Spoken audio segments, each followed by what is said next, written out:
Halo, selamat siang. Perkenalkan, saya Tegar Setia Farda dari kampus Fakultas Ilmu Sosial dan Politik dari jurusan Hubungan Internasional. Saya dari kelompok KKN 46 yang berlokasi di Kutai Barat, tepatnya di Muara Pahu, Tanjung Laong.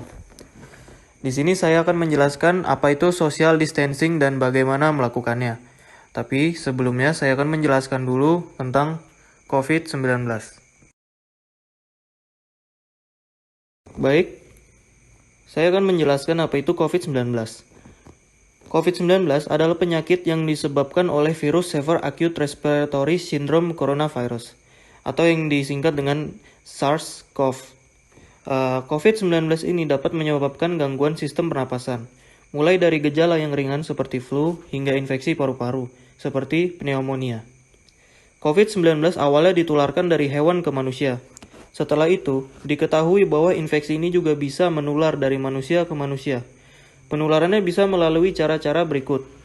Yang pertama, tidak sengaja menghirup percikan ludah atau droplet yang keluar saat penderita COVID-19 bersin atau batuk.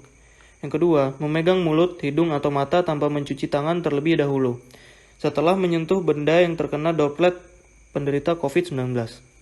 Dan yang ketiga, kontak jarak dekat kurang dari 2 meter dengan penderita COVID-19 tanpa mengenakan masker.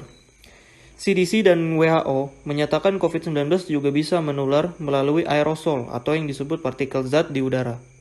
Meski demikian, cara penularan ini hanya terjadi dalam prosedur medis tertentu seperti bronkoskopi, intubasi, endotrakeal hisap lendir, dan pemberian obat hirup melalui nebulizer. Tujuan dari social distancing adalah imbauan yang dilakukan dengan tujuan utamanya dapat mengurangi risiko penyebaran virus corona COVID-19. Sebab, satu cara penularan virus corona adalah dengan droplets yang secara tidak sadar dapat dikeluarkan oleh orang lain di sekitar. Tidak hanya itu, melakukan interaksi dan bahkan bersentuhan dengan orang lain pun dapat menjadi salah satu penyebab dari penularan virus corona COVID-19 tersebut. Maka dari itu, dengan melakukan social distancing pada saat ini adalah tindakan yang tepat. Dan melakukan social distancing berarti Anda dapat melakukan segala rutinitas Anda dari rumah. Dengan begitu, secara tidak langsung, kondisi finansial Anda akan jauh lebih dapat diatur.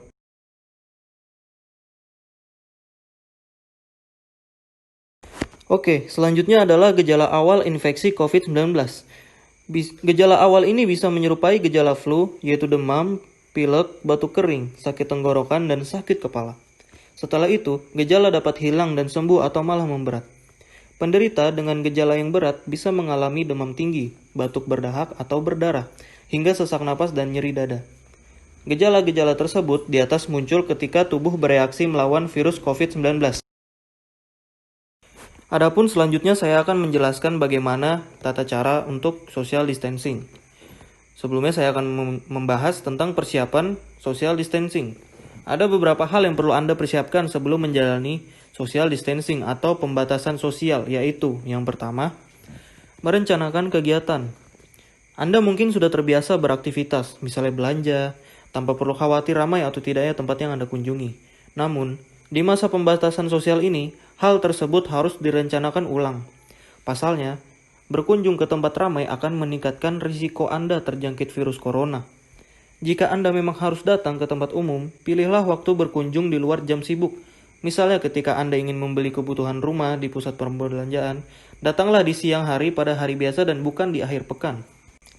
Dan setelahnya adalah menyediakan obat-obatan yang diperlukan. Jika Anda menderita penyakit tertentu dan sedang menjalani pengobatan, pastikan Anda memiliki persediaan obat yang biasa Anda gunakan. Bila perlu, pasok obat-obatan lain juga, misalnya paracetamol untuk meredakan nyeri dan demam. Hal ini perlu dilakukan agar Anda tidak perlu pergi ke rumah sakit atau ke apotek jika obat tersebut habis.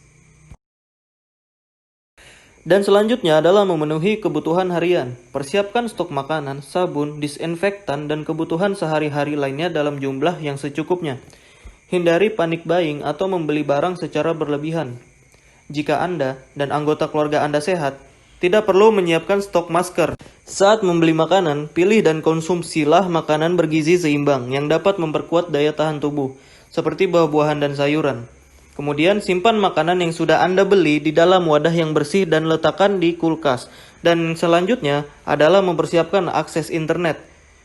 Jika Anda harus belajar atau bekerja dari rumah, akses internet tentu merupakan hal yang penting yang perlu Anda persiapkan agar proses belajar atau bekerja Anda tetap lancar.